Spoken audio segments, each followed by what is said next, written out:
All right, welcome into another News4JAGs podcast. I'm Jamal St here alongside Justin Barney. Justin, Jaguars just wrapped up their stadium practice. A little bit of a different scenery for today's action over at EverBank Stadium. Yeah, interesting out here today because we got a little bit different of a vantage point that we have not had at Miller Electric Center in terms of those one-on-ones and some good action there. So I don't think it's as exciting for fans to be here today. Nice to be in the stadium, but if there was one thing I have to point out, is that, and this is just me thinking like a fan and not like a football coach, if I was the fans, I'd be very upset that when they sit us all down there and then they do a lot of stuff down here, 100 yards away. But they've been doing that at the practice field too. I'm just saying it's not exactly fan-friendly setup, but I get some of it. But we did have a better vantage point being able to be up in the press box, and I've already been kind of thinking about how I'm going to write this training camp notebook here in a minute, and I'm thinking press the panic button on the pass rush. I think that's the theme.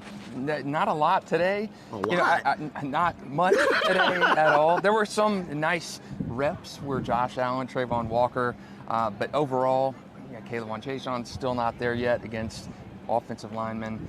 Just not a lot of action on that pass rush. And with Daniel Hunter gone off the market now, who do you look for? Melvin Ingram. Melvin Ingram. Please Melvin Ingram. Ingram. Man, Melvin Ingram. Yannick Ngakoue is gone, signed with the Bears. So, you know, I know in training camp the Jaguars weren't as worried about the pass rush as some of us were. Press the panic button. I really do think you've got to upgrade that pass rush. And you know, the one-on-ones, that was really the first extensive action we've seen of them this season, but did not leave a lot to be inspired by. No, Yasir Abdullah is raw. He didn't look ready after watching some of those things.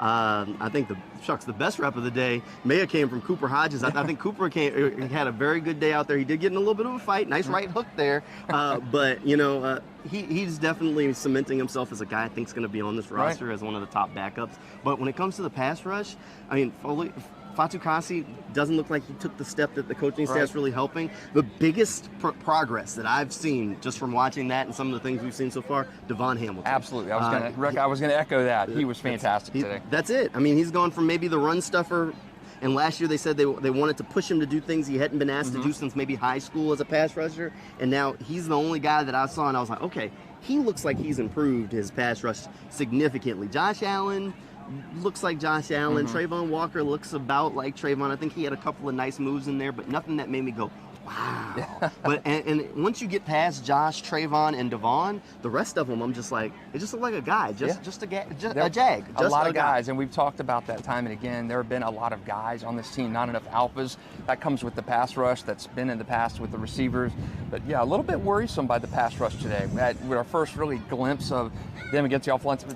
The flip side of that, the offensive line could be just that good. Okay.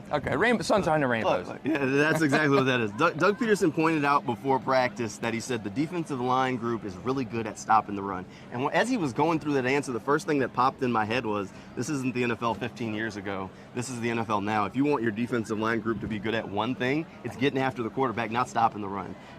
It just is what it is, and it does not. They don't have those guys. They have a lot of guys, and they don't have the guys. You're really going to hope that Josh Allen has that contract year that he wants. You need Trayvon Walker to take that big, like Khalil Mack, monumental second-year jump. I mean, Khalil Mack went from like 3 sacks as a rookie to like 13 in his second year. Is Trayvon that kind of sack production guy? I mean, maybe. Some of that can come from the offense. If the offense is putting up points and they're playing with the lead, then that's helpful because then you get more reps at pass rush. But outside of that, I'm not sure that they're going to be ready for that. I'm with you today. I think the big takeaway for me today, the pass rush needs some help, or the offensive line is that good, and I'm going to say the pass rush needs help. No offense to that offensive line. I think they are better, but the pass rush needs an infusion. Press the panic button. I'm surprised to see the Jaguars not be as active. They address that. Going back to our News4JAGs pre-draft, I thought they would invest higher than a day 3 draft pick on an edge rusher. They needed that. I thought that was a big point of emphasis in this offseason, and it just did not happen. It just did not happen. So a little disappointing for sure. I mean, Tyler Lacey, the interior guy, had a few decent reps, but definitely a lot that they're going to work on. Jaguars are back out on the practice field tomorrow morning, so we'll get another look at them as they kind of continue to work towards that first preseason game of the year, which is right around the corner. And we'll have more for you over on News4JAGs.com, and we'll see you next time.